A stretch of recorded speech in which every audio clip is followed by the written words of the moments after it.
And something that you can draw upon to understand the skill sets that are going to go into some of these things. In Guardians, about I think it was a year and a half ago, with the assistance of Travis, put out an AMI attack methodology document, and that's describing some of the risks associated with AMI, but it also demonstrates a skill set that is required to look at some of the hardware associated with these things, and that's just the hardware component. That's not necessarily the rest of the network and the web and so forth. So I would point people to that to start getting an understanding of how they can word things properly within the RFPs. To your second part of your question about reporting, what should you expect from some of these things? Obviously, you're going to want to understand what the problem is.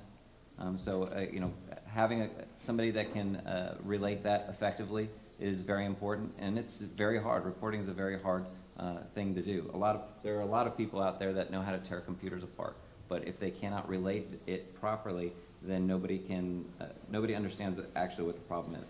The second part of that is how can it be leveraged in your current situation, because you know all the meters here are going to be deployed differently in each organization. So understanding that associated with the full deployment, the vulnerability associated with the full deployment is important.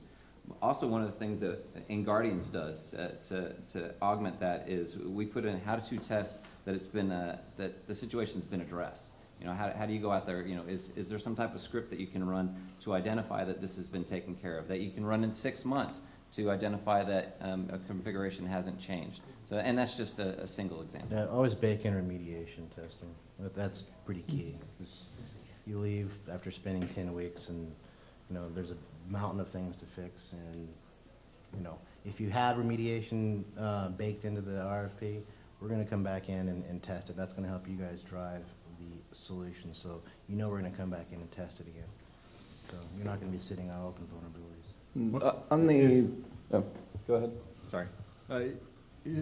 Isn't In Guardians working on some RFP guidance, something along those lines? It's in the works. You know, obviously, we get a lot of requests for this type of information. We're going to be leveraging the AMI methodology document to help put some information out. We don't have a timeline for that, but obviously, after I believe I've been here for 2 days, and that's probably the word I've heard the most is RFPs and what is the concern, what goes into them. So definitely going to start looking into that, seeing what we can. And on the subject of confidentiality and redacted reports and that sort of stuff, when you find a mistake in your device, whether it's a low-level hardware thing or even a configuration problem, call up the vendor and tell him so that he can tell his other customers not to repeat your mistake. I mean, they say that it's best to learn from your own mistakes, but it's a lot cheaper to learn from others. And if you start sharing this outbound, you'll also begin receiving it inbound. Here's a great idea. Tell us your budget.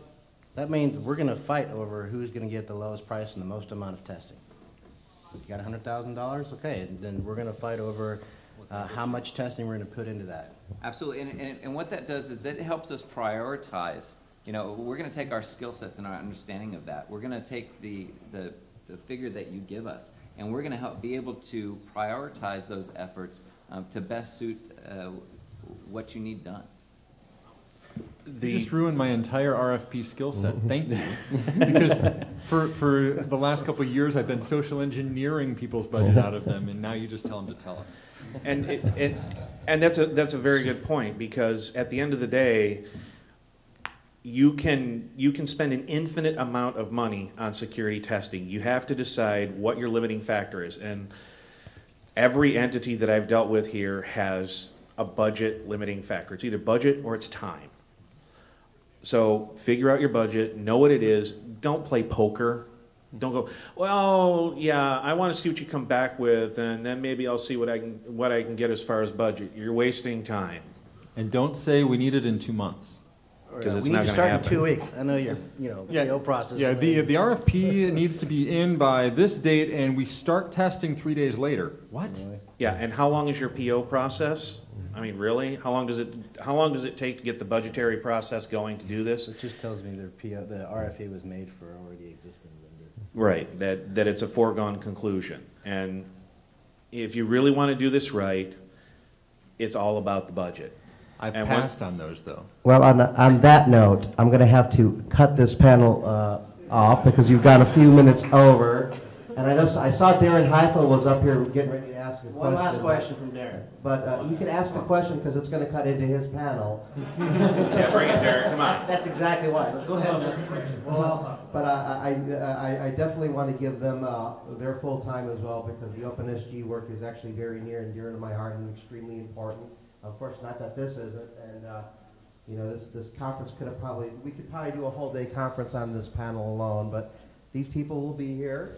You can ask them lots of questions, and I'm sure you'll have quite a few. And I just wanted to thank Gib and all the panelists very much, and you know, Thank you for having us.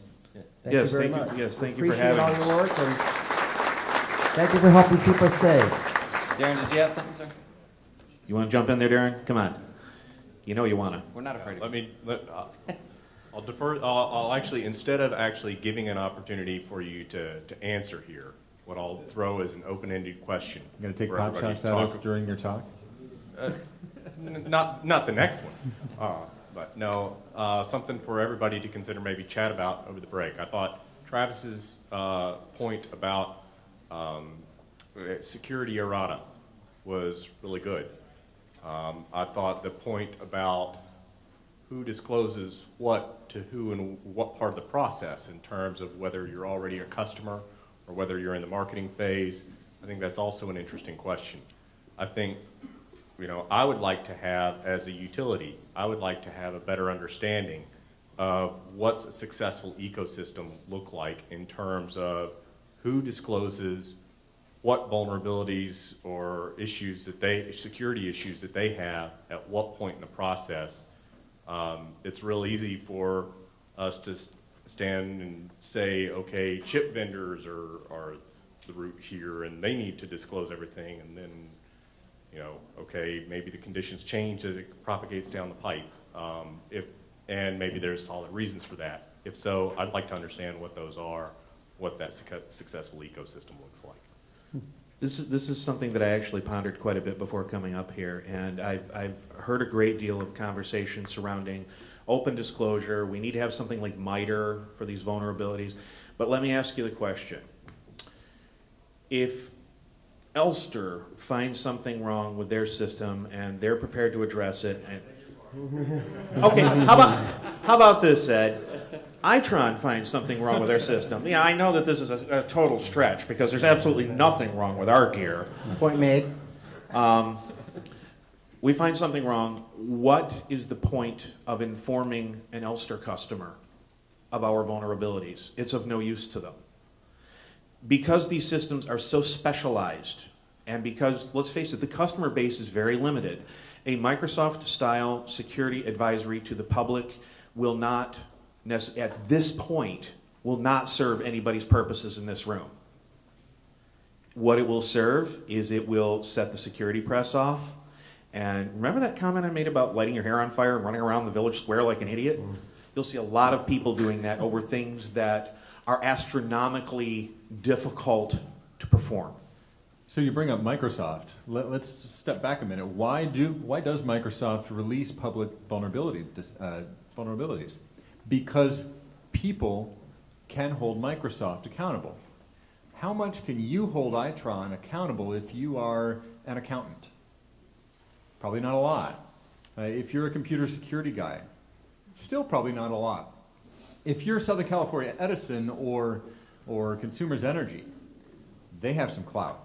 Why? Because they spent a couple $100,000 and have a very high probability of spending a lot more. So, Well, on that note, thank you very much.